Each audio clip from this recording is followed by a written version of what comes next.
C'est un combattant de la nouvelle autorité syrienne qui se charge de la visite. Nous sommes ici dans ce qui était l'antre de Maher al-Assad, le frère cadet du président syrien déchu. Il s'agit de son bureau principal, composé de 2 étages au-dessous du sol et équipé de tunnels d'environ 200 marches souterraines. Ces tunnels contiennent des chambres fortes pour l'argent, les bijoux et les objets de valeur. Des chambres fortes forcées et des coffres forts pillés quelques heures après la fuite du dictateur, assure le garde, qui tient aussi à montrer une autre découverte. Cette machine servant à emballer des billets de banque. Il y a également des cuisines, des chambres, des saunas et un parking. Une ville dans la ville, creusée dans la roche, érigée sur les hauteurs de Damas.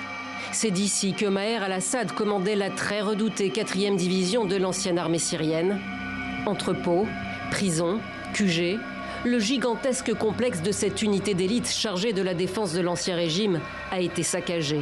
Ici, les photos des 2 frères restés étrangement intacts témoignent de leur puissance passée. Nous avons découvert que le régime avait brûlé les documents et détruit les caméras de surveillance, comme tous les documents susceptibles de révéler leurs crimes. Les documents qui n'ont pas été détruits ont révélé l'étendue de la mainmise du frère de Bachar el-Assad sur une grande partie de l'économie du pays. Cet homme est un ancien brigadier de la 4e division. Elle était comme un État indépendant, elle disposait de tous les moyens, elle possédait des entreprises, des usines, des décharges, des boulangeries et bien plus encore. La 4e division avait tout.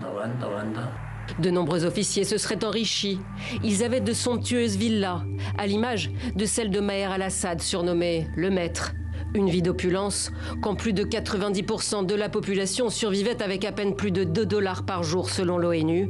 Le domaine le plus rentable pour la 4e division, le marché des métaux.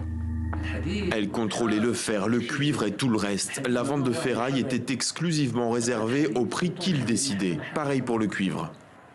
Maher al-Assad, aussi discret qu'impitoyable, aurait d'abord fui en Irak avant de rejoindre la Russie. Surnommé le boucher par ses opposants, il est aussi accusé d'avoir transformé la Syrie en un narco-État, inondant le Moyen-Orient de Captagon.